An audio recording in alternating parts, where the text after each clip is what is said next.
All right, just recording. Says I got 10 minutes. We gotta make this short. All right, what's going on? This is rhyming on the beat. But before I was rhyming on the beat, I was rhyming gaijin. And before I was rhyming gaijin, I was manifesto. And before I was manifesto, I was Matt, which would have been 1996 maybe? I was saying, I'm the M-A-double-T, because, Snoop was, I'm the S, whatever, D-O-double-G. The B to the R to the A to T. That era, right? But anyway, so it's a reintroduction. So I've been making videos back then, but there was no internet. I'm 41. I'm not that old, but there was no internet, or it wasn't fast enough. And I remember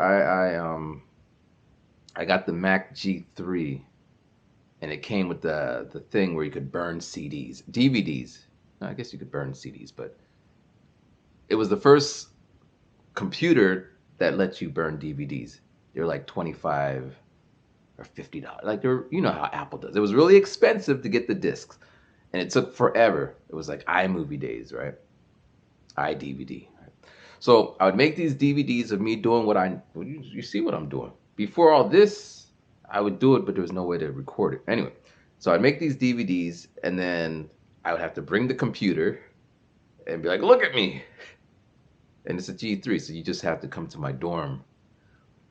Or in the community rooms I went to Temple, but in community rooms, they had like one TV with a VCR because it wasn't a thing yet, or a DVD player. Anyway, I say all that. I've been doing this for a while, and I enjoy doing it. But my problem's always been I'm a little bit too early. Like when I was doing the DVDs at $5, $6 a pop, you didn't want to give them away, so there's no viralness happening then. And then I started making videos. At least I had the files. And then right before YouTube came out, there was this other thing, so I was uploading it there. I uploaded this remix to Star Wars. I gotta find it because it's somewhere. But I uploaded it and it started getting traction for all the wrong reasons. So here's this black guy rapping over the dun dun, I think Darth Vader theme, and I'm just rappity rapping as I do, and I'm getting all this hate in the comments. Darth Vader wouldn't like that. You're ruining the movie. Like, this is Sean Paul, give me the light. Because I also made a video running around with my little dreads that I used to have and my shirt off. I got to find that video. I'll put it somewhere.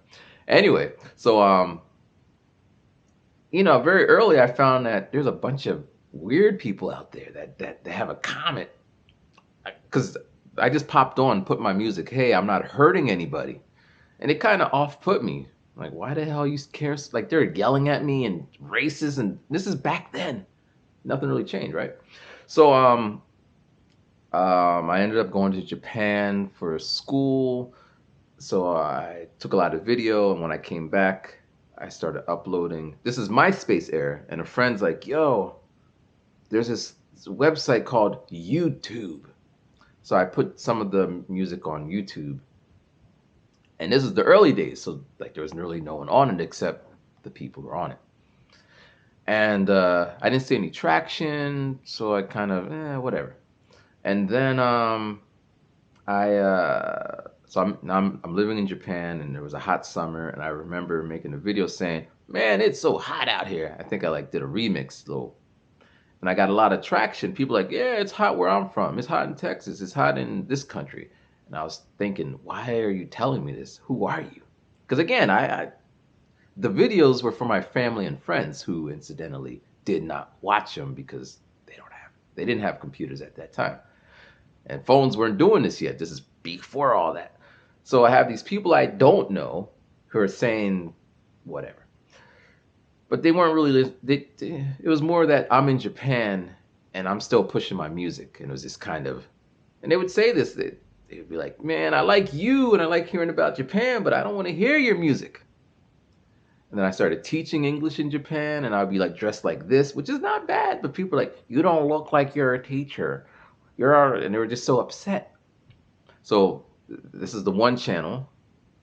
So then I made a new channel, and I split the music channel and then just Life in Japan channel. And they kind of just went separate to the fact where people be like on the the channel where I just talked about life in Japan and what have you. And they'd be like, "Where's your music?" And on the other channel, since I wasn't posting as frequently, they're like, "How come you don't post anymore?" So I made a video saying, "You do know I have another channel." And then back in the day, there was this thing, the partnership. In the beginning of YouTube, you didn't make money, and then they did the partnership program, and then they had it where if you had X amount, everything like Google changes like every 3 seconds. But back in the day, there was a list, top 100, and I'm like, I want to be on that list, and I emailed all the top 100 people, and only 3 got back to me. One was like, not much I can do, just keep doing what you're doing. One's like, can't help you, and one's like, yeah, whatever. Now, one, I never met them, but behind the scenes, they were like promoting me because they apparently would do hip hop. They were from Australia and they would do hip hop, and I inspired them because they would tell me this later. So, yeah, you inspired me to do music. And, but this is after the fact. So one day, this other random YouTube person was coming to a place that I frequently performed at, and I met the top people on that list. They're like, "Hey, what's going on, Ryman Gaijin?" Gaijin means foreigner in Japan, so I was a rhyming foreigner. But Gaijin is also derogatory, so I was like the first person to use a derogatory, but it's not, it's what we do in hip hop. But in Japan, it's like, so anyway, they're like, "Hey, what's up, rhyming guy?" Like, you know me? Like, yeah, I watch your stuff. I've been sending people to your music. And then on that day, even more people started coming, and I saw where they're coming from, and he made like a video saying, "Yo, check out Rhyming Guide," and he's da da da. And so in the beginning, there's always this kind of, musicians didn't put their music online because it was corny, because it wasn't. This is right around Soldier Boy era, so it's like, yeah, that's corny. And then the people online, anyway, so there's always this. So I'm trying to give the backdrop, but I only got 10 minutes, and the thing's gonna cut. But yeah. So and then there was more non-hip hop oriented people during that era in Japan making videos. So I was always kind of the outsider, and there was a whole thing about, it's Japan, so you gotta make videos specifically about Japan. But I'm like, you know what? I'm in Japan, and you can see behind me is Japanese stuff, but I'm not gonna be like, uh, here is this Japanese. Like I could, if I happen to have it in my hand and the camera's on. So it was kind of, and then at one point I saw that the ones who do specifically talk about Japan started making money, and I wasn't making any, and I was kind of, okay, that's my goal. So I started to work really hard to make money, so I could put it back into music. And eventually I did get to the point where I was a partner, and I started getting some AdSense revenue. And it got to the point where I was making $200 a month, which is nothing when you tell anyone else, like, yo, I make $200 on YouTube. Like, and again, my girlfriend, she was cool. And when I first met her, I told her, and she's just like, yeah. And when I made 1 nickel, she's like, yeah. It was really inspiring. Anyway, so I got to the point where I was making, because it's the $100 threshold, and I'm getting 200. And I came home one Christmas, and I bought my mom a Skype thing to put on the TV. Again, this is back then, with the money I made from YouTube, which was really cool.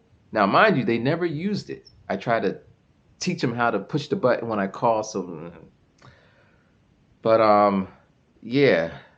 So anyway, I was balancing making videos specific, like literally everything I do on this, I've been doing. Like I have 2 other channels. One has like 10,000 subscribers. One has, I guess they're both 10,000. I don't even care anymore. I got one video that got 2 million views where I was beatboxing. Don't go looking for it, but it is cool because my fear is I don't want to go viral for something non-related to music. So I was happy about that. Even that was more controversial. It went up. The people who watch are like, yay, and whatever, and then it kind of spiked, and then it just started One comment, I love it, man. The other comment, why is there a black guy teaching these Asian people? And then I kind of followed the breadcrumbs backwards, and I found myself on some random site. But yeah. So that's the reintroduction of me. Maybe it makes sense now. I make beats. That's always been my core thing, and I always been rapping. That's been my thing. But um, maybe I'm more confused you more than that. I don't know. Anyway, I'm gonna start making these videos because that's just what I want to do. But more specific to music stuff, which I want to do a little introduction first, so you know what's coming. They'll be in a little corner in some playlist, but the other content will be there when I could put it up. All right, peace.